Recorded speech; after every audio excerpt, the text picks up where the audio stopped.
Welcome to Grace for Dyslexia. Today we address talent. This is podcast number 1. The day is done. Georgia says to herself, I am spent. I have nothing left to give. My energy has been drained through the reading, writing, and all the relations of the day. Georgia works as a receptionist for a large consulting firm, answering the phone, dealing with customers, and transcribing ad copy for the office. Georgia does well at work and is well liked by everyone. She has been with the company for 10 years. Georgia likes her drive home, which usually takes an hour. During her drive, she can decompress from the day of work and refocus herself on what is yet to come once she arrives home. But daily she feels like something is missing. She is not fulfilled. Georgia has struggled with language all through school and has managed to learn what is needed to do her job, but she wants more from her life. Georgia has always loved working with her hands and produces beautiful pieces of pottery at home when she can find the time. She enjoys the process and how she feels while she is creating. Many times she finds herself in deep thought while she is working and senses her best ideas come during these times. Somehow she feels connected to a greater power. Georgia continues to think about her desire for more.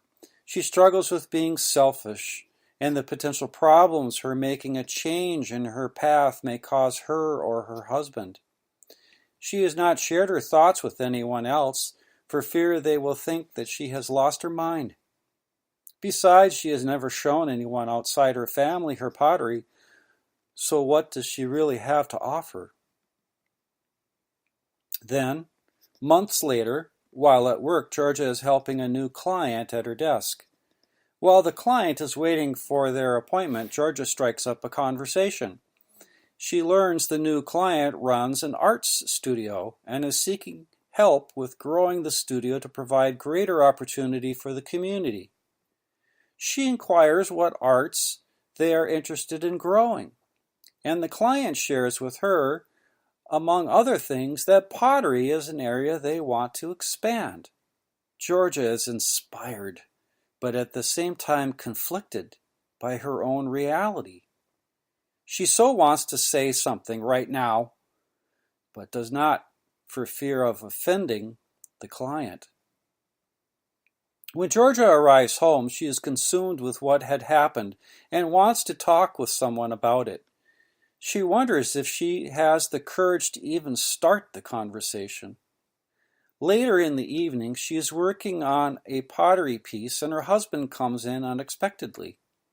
He does not mean to startle her, but manages to make her jump. She was so deep in thought she did not realize he was even there. He apologized and said he just wanted to see what she was up to. He looks around the room where she produces her pots. He doesn't really spend a lot of time in here. He is struck by how wonderful her work is and how important it is that others get to enjoy her work too. He says to Georgia, "Honey, you are so talented. These pots are awesome. You should really find a way to share your work outside of this room." Georgia began to cry.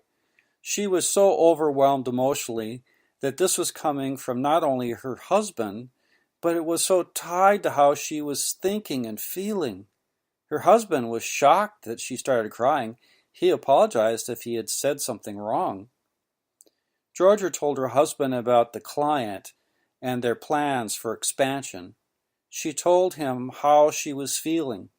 They spent some time discussing how Georgia might get her pottery seen by others. They started off with these grand ideas of a show and came down to something much simpler. After praying about it, they decided that she should pick a piece to display on her desk at work. Georgia found just the piece in her collection and carefully wrapped it and placed it in a box with packing materials for transport to work.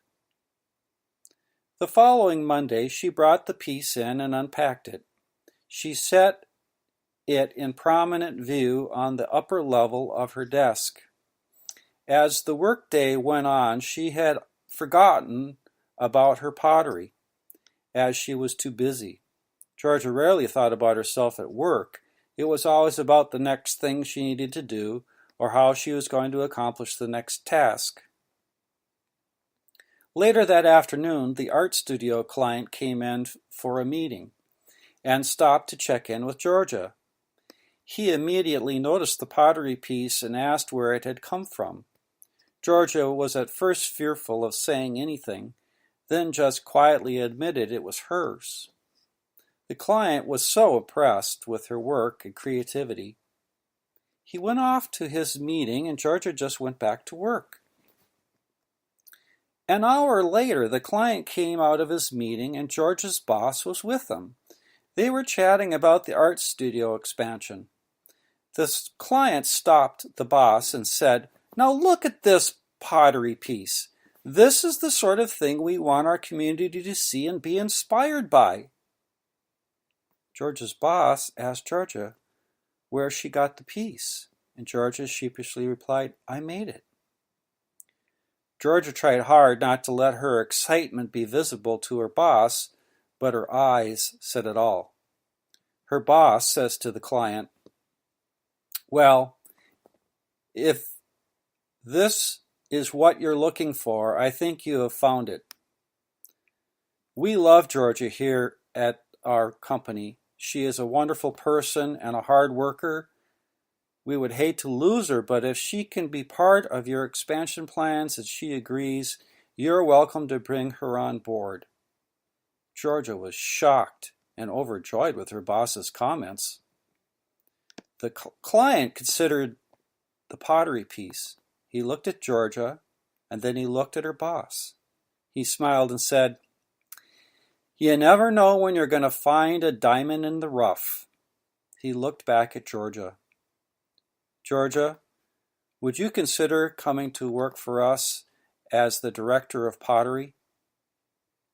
Georgia was so happy and excited she started to cry. The gentleman just smiled at her as she wept. Finally, she gained enough control to speak. "I would so love to have the opportunity to share my craft with others at your studio. May I speak with my husband before giving my final answer?" "Georgia, you take whatever time you need. Just know that the job is yours for the taking. I am so impressed by your work. You will be a welcome addition to the studio," the client replied. Story inspired by Romans chapter 9, verse 21. Does not the potter have the right to make out of the same lump of clay some pottery for noble purposes and some for common use? Dyslexics, despite our difficulties with reading, writing, and spelling, and our feelings of being less capable, we all have strengths and talents and abilities to share with others. Write a journal entry about your strength, talent, and ability and how you share it.